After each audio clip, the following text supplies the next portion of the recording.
èmi ìráǹfà kankan kí yọjú ni wọ́n fẹ́ jólè mi o àmọ́ community ló jíṣẹ́ pé ń àfà á ní àfẹ́ àjólè rẹ o. ilé ọdún tó lọ fìyà sílé bọ́mọ rẹ bẹ́ńlé Ibrahim wà nílé. ẹ̀ka wọ́n máa sọ̀rọ̀ ní ìrìnàjò mi ti jẹ báyìí. ṣùgbọ́n ní tí nǹkan bá ṣẹlẹ̀ sí kì í níyè nú mọ́ ògèdè páwọn oníṣẹ̀ṣe níta wọ́n ti mẹ́rin lọ́rin èmi ni Mufasiru àgbà fún gbogbo Ìlọrin àtàgbègbè ẹ̀ mo tún wá jẹ́ Kwara State Community Police Ambassador èmi tún ní ọjà gbọ́rọ̀ sàlẹ̀ kókó Community Security Chairman Zone 1 and 2 ìṣẹ̀lẹ̀ tó ṣẹlẹ̀ nípa ilé ìyá àbíyè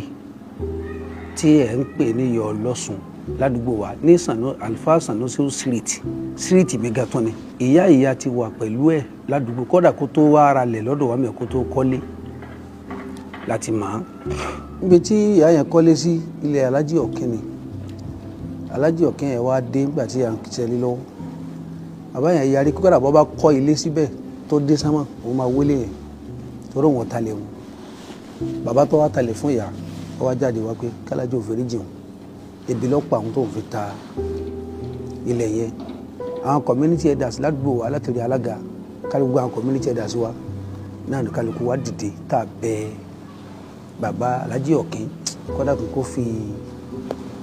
ìyá yẹn lẹ̀ kó filẹ̀ yẹn lẹ̀ fún ìyá yẹn kọ́mọ̀ ní túmọ̀ sí pé báyà ń gbà tí èsì ẹlẹ́sìn wa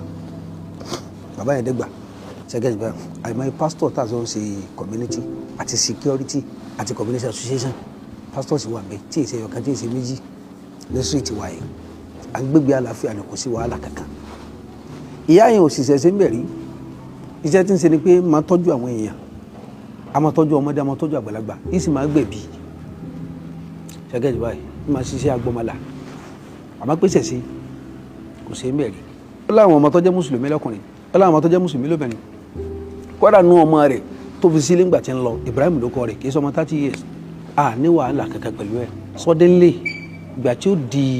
báyà 2022 ní kéèsì tí ìyá sọ pé wọ́n pè wọ́n fún wọn ní wọ́ní tẹ́nìkan wá sọ pé bọ́ọ̀ báyìí ṣe pẹ̀lẹ́pẹ̀lẹ́ á dáná sunlé rẹ̀ ṣẹ́gẹ́jìbá ilé ìyá rè mọ́sálásí rẹ̀ ọ̀wá ń lùlù ẹ̀sẹ̀ rìásà pẹ̀fẹ́ lọ jó nílé ọdún eré rìásà yẹn lẹ wà àwọn jẹ̀mọ́ wa di pé wọ́n kírun tán wọ́n wá lọ fẹjọ́ ìyá sun àwọn community ẹ̀dá pé à ń kírun lọ́wọ́ ìyá dẹ̀ lùlù ó lóun ṣe rìásà ọ̀nọ́mà kọ́ ìfàjẹ́ kí wàhálà mọ́ bá ṣẹlẹ̀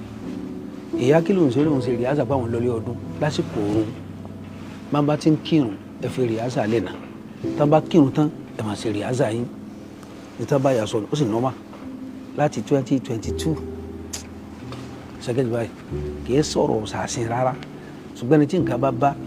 ṣẹlẹ̀ sí kì í níyè nú mọ́ gbogbo ntẹ́rì tí yà ń sọ yẹ ẹni tí nǹkan bá bẹ́yẹ níyè nú mọ́ ni kótó kan ti yá ilé méjì kan ti tún jó ládùúgbò wa ń bẹ̀ yẹn tẹ́nìkan ò kíbò sí pé ẹnìkan ló jólè wọn kótó kan ti yá ibi mọ sọ́nbi àwọn tàbí nǹkan tó ń ṣe kọjá ẹnìkan ládùúgbò wa ń bẹ̀ wọn atẹ́gùn gbé ilé rẹ̀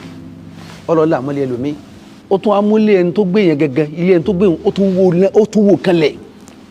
àdúgbò wa kan náà nípa àmọ́ kí sáwọn ẹlẹ́yìn ijó àánú wọ́n mọ̀ bá wa kọ́ tó wá kégbàrà tí lè yá ìjó ọba jọ àṣẹ́bìsì pé ilé ijó a lè kí bòsí wọ ẹ dákọ̀ ẹgbàá ẹ̀yìn ìjọba o ìyá kan bẹ ládùúgbò ilé rẹ̀ jó wọ́n bá ṣe ọdún jáde lọ ọ̀tán lé ilé ọdún tó lọ fìyà sílẹ̀ bọ́mọ rẹ̀ bẹ́ ńlé Ibrahim wà ńlé lẹ́yìn ilé ìyá òun kọ̀sọ́nà ńbẹ lẹ́gbẹ̀ẹ́ níyà yé kọ̀sọ́nà tọ́kùn lè rí kọ̀mẹ́sàn rẹ̀ ṣẹ́gẹ́jì báyìí àwọn èèyàn làwọn ọlọ́pàá kó lọ pé káwọn ṣe proper investigation wọ́n dẹ̀ ti ṣe wọ́n lè pa àwọn eléyìí community ẹ̀dá ni wọ́n máa ń pa nǹkan kan wọ́n ti fi wọ́n sílẹ̀ àwa tó yẹ pé ńgbà tó máa rí ọkùnrin ọ̀fẹ́ ìyàwó ní Ìbàdàn tó jẹ́ mùsùlùmí àwa community ẹ̀dá yìí náà lọ lè bá tán lè ṣe bàbá fún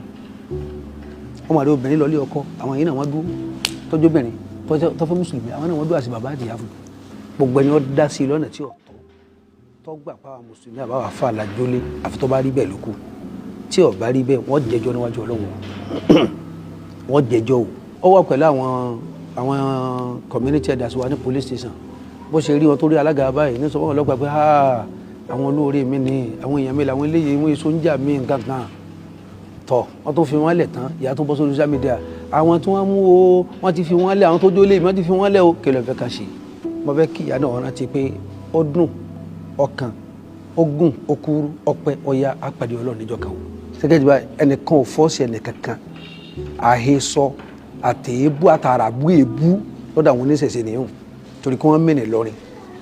pé ó kì í tà ń jẹun bí wọn nínú Ìlọrin ò léegun Ìlọrin ò lóòṣà wọ́n fẹ́ kó wà tá a bá tẹ́lẹ̀ ẹ kì í gbé wa láti ta tẹ́ bá lọ wà rí ọ̀dà talẹ́bọ̀ rẹ̀ ọ̀hún irú kílókù eégún ọ̀hún tá à ń gbé lọ́rin tala olúwo bẹ̀ ń mọlé lédì Ìlọrin náà ní gbogbo yín àbá kò sí rí kò sì lé sí àwa pẹ̀lú àwọn kírísítẹ́nì ààrẹ bọ̀háyà púpọ̀ ní Ìlọrin yẹn tí ó sì wàhálà kan láàrin wa so fẹ́ni káwọn fọ́ọ̀sẹ̀ nìkan kò sínú ẹ̀sìn wa o kò sínú ẹ̀sìn wa o kò sínú ẹ̀sìn wa o àràbù látòkè lọ́dọ̀ àwọn oníṣẹ̀ṣe ni.